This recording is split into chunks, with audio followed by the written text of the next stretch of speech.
Du trittst früh am Morgen vor die Tür, der Himmel ist noch dunkel und über dir zieht sich ein schmales, silbrig schimmerndes Band von einem Horizont zum anderen.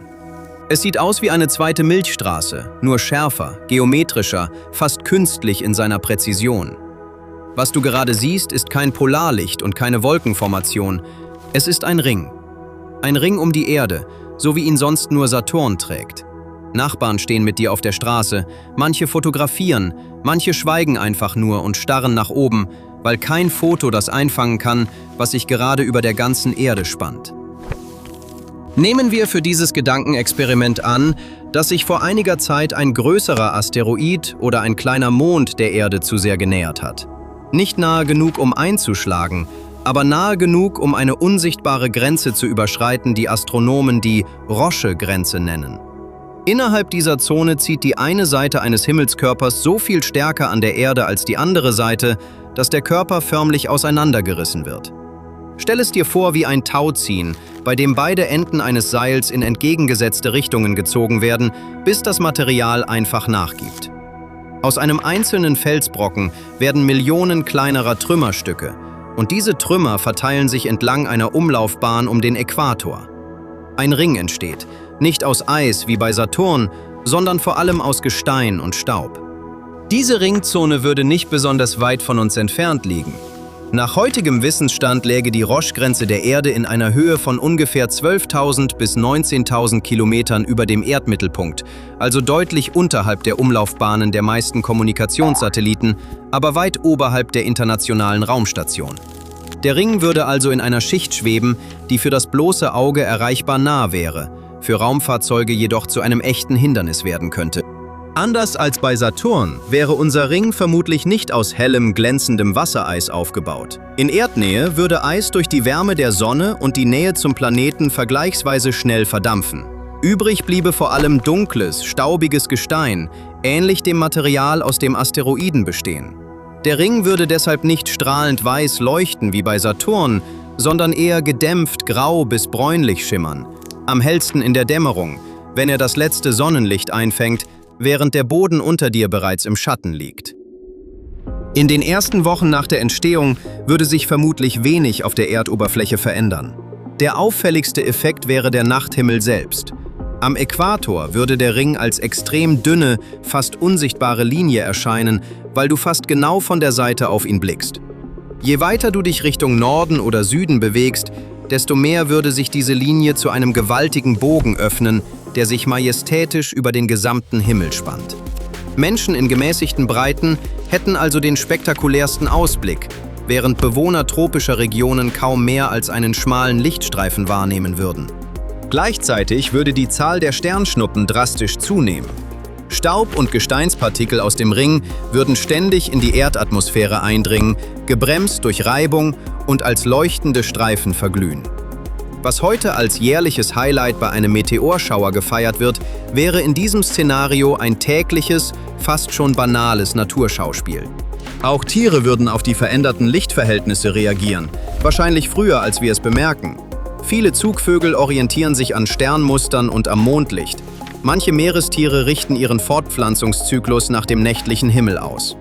Ein zusätzliches, ungewohnt helles Band am Nachthimmel könnte diese fein abgestimmten biologischen Uhren durcheinander bringen, lange bevor irgendein Mensch von wirtschaftlichen oder technischen Folgen sprechen würde. Für Astronominnen und Astronomen wiederum würde der Ring zu einem Ärgernis, denn ein zusätzlicher, dauerhaft heller Himmelskörper macht die Beobachtung lichtschwacher Sterne und ferner Galaxien erheblich schwieriger.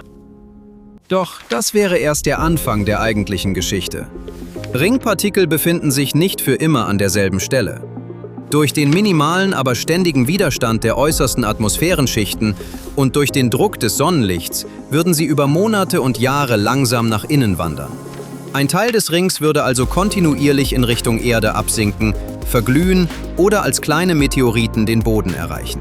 Gleichzeitig würden weiter außen liegende Bereiche durch die ungleichmäßige Schwerkraft der Erde und den Einfluss des Mondes langsam auseinandergezogen. Ein Ring ist also kein statisches Bauwerk, sondern ein System, das sich ständig selbst umformt, während es sich langsam auflöst. Ein Effekt, der zunächst niemand erwarten würde, betrifft die Satellitentechnik. Kommunikations- und Wettersatelliten, die sich in der Nähe der Ringzone bewegen, würden ständigen Mikroeinschlägen ausgesetzt sein. Manche würden über die Jahre beschädigt, andere müssten aufwendig umgeleitet werden. Ganze Umlaufbahnen, die heute für Satelliten reserviert sind, würden in diesem Szenario zu Sperrzonen erklärt werden müssen. Ausgerechnet die Technologie, die unsere moderne Kommunikation am Laufen hält, geriete durch ein Naturphänomen unter Druck, das eigentlich nur am Himmel sichtbar sein sollte. Selbst Navigationssysteme wären betroffen. Positionsbestimmung per Satellit beruht auf extrem genauen Zeitsignalen. Und schon kleinste Störungen im Umfeld der beteiligten Umlaufbahnen könnten die Genauigkeit spürbar verringern. Landwirtschaft, Luftfahrt und Schifffahrt, die heute selbstverständlich auf zentimetergenaue Ortung vertrauen, müssten plötzlich wieder mit größeren Unsicherheiten planen. Ein Ring am Himmel würde also nicht nur staunende Blicke nach oben lenken, sondern sehr bodenständige Probleme in Rechenzentren und Kontrollräumen auslösen. Der wohl folgenreichste Effekt betrifft jedoch das Klima, und zwar über einen Mechanismus, den man leicht übersieht. Ein Ring in der Äquatorebene wirft einen Schatten auf die Erdoberfläche. Wegen der Neigung der Erdachse von etwa 23 Grad würde dieser Schattenstreifen im Laufe des Jahres wandern, mal näher am Äquator, mal weiter in Richtung eines der beiden Pole.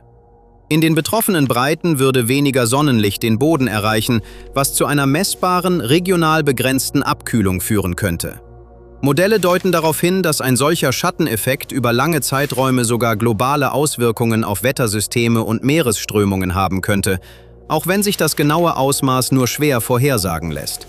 Interessant ist dabei, dass dieser Schatten nicht überall gleich wirken würde. Regionen, die direkt unter dem wandernden Band liegen, könnten kühlere Sommer und veränderte Regenmuster erleben, während Gebiete außerhalb des Schattens kaum etwas spüren würden. Landwirtschaftliche Erträge in den betroffenen Zonen könnten schwanken und ausgerechnet die Äquatorregionen, die heute zu den wärmsten der Erde zählen, wären am stärksten von der zusätzlichen Verdunkelung betroffen. Ein Naturphänomen am Himmel würde sich also ganz direkt in Erntestatistiken und Wasserversorgung niederschlagen. Was nach reiner Spekulation klingt, ist tatsächlich keine rein hypothetische Idee. Geologen um den Forscher Andy Tompkins von der Monash University haben 2024 eine Untersuchung veröffentlicht, die genau ein solches Szenario für die tatsächliche Erdgeschichte vorschlägt. Sie untersuchten 21 Einschlagkrater aus einer Periode vor etwa 466 Millionen Jahren, dem sogenannten Ordovizium. Auffällig war, dass praktisch alle diese Krater innerhalb eines schmalen Bandes rund um den damaligen Äquator liegen, obwohl der überwiegende Teil der damaligen Kontinentalfläche außerhalb dieser Zone lag. Eine zufällige Verteilung hätte ein völlig anderes Muster ergeben. Die Erklärung, die das Forschungsteam vorschlägt, folgt fast exakt der Logik unseres Gedankenexperiments. Ein größerer Himmelskörper könnte der Erde damals zu nahe gekommen sein, die Roche-Grenze überschritten haben und in einen Ring aus Trümmern zerfallen sein. Über Jahrmillionen wäre dieses Material dann nach und nach auf die Erde herabgeregnet, konzentriert auf die Breiten nahe dem Äquator, aus denen der Ring stammte. Genau in diese Zeitspanne fällt zudem eine markante globale Abkühlung, bekannt als das Hirnantische Eiszeitalter. Ob der Ring tatsächlich für diese Abkühlung verantwortlich war, lässt sich aus heutiger Sicht nicht vollständig beweisen, doch die zeitliche und geografische Übereinstimmung ist bemerkenswert genug, dass Forscher sie ernsthaft diskutieren. Das bedeutet, die Szene vom Anfang, das silbrige Band über deinem Kopf, ist möglicherweise keine reine Fantasie, sondern ein Blick in einen Himmel, den unsere eigene Erde vor sehr langer Zeit tatsächlich einmal gezeigt haben könnte. Damals gab es zwar noch keine Menschen, die staunend nach oben blicken konnten, aber das Leben im Meer musste mit den Folgen zurechtkommen. Mit weniger Licht, veränderten Strömungen und einem sich abkühlenden Planeten. Ein solcher Ring wäre zudem kein dauerhaftes Bauwerk gewesen. Je nach Größe des ursprünglichen Körpers und der Menge des Materials könnten Ringsysteme dieser Art über einige Jahrtausende bis hin zu wenigen Jahrmillionen bestehen bleiben, bevor der letzte Staub entweder auf die Erde gefallen oder in den Weltraum entwichen ist. Verglichen mit dem Alter unseres Planeten wäre ein solcher Ring also nur ein kurzes, wenn auch folgenreiches Kapitel gewesen, geologisch betrachtet kaum mehr als ein Wimpernschlag. Würde ein solches Ereignis heute erneut geschehen, träfe es auf eine Zivilisation, die vollständig auf Satelliten, auf präzise Klimabedingungen und auf einen berechenbaren Himmel angewiesen ist. Ein neuer Ring wäre also weit mehr als ein spektakuläres Lichtschauspiel. Er wäre ein langsamer, aber beharrlicher Eingriff in Kommunikation, Klima und in unser Verständnis davon, wie stabil unser Platz im Sonnensystem eigentlich ist. Gleichzeitig würde sich vermutlich etwas verändern, das schwerer zu messen ist als Temperaturen oder Satellitenbahnen, nämlich unser kulturelles Verhältnis zum Nachthimmel. Kalender, Feiertage und Mythologien haben sich über Jahrtausende an Sonne, Mond und Sternen orientiert. Ein neues, dauerhaftes Element am Himmel würde unweigerlich in Kunst, Religion und Alltagssprache einsickern, so wie einst Mond und Sterne die frühen Kulturen der Menschheit geprägt haben. Kinder würden mit diesem Ring aufwachsen, als wäre er schon immer da gewesen, während ältere Generationen sich noch an einen Himmel ohne ihn erinnern könnten, fast so, als hätte sich über Nacht eine neue Naturkonstante in unser Leben geschoben. Die eigentliche Erkenntnis dieses Gedankenexperiments liegt also nicht in der Vorstellung eines fremden, exotischen Himmels. Sie liegt darin, dass dieser Himmel gar nicht so fremd ist, wie er zunächst wirkt.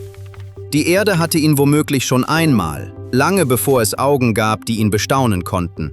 Und die Spuren davon liegen bis heute, fein verteilt in Gestein, das 466 Millionen Jahre alt ist, still unter unseren Füßen, als stiller Beweis dafür, dass der Himmel über uns nicht immer derselbe war.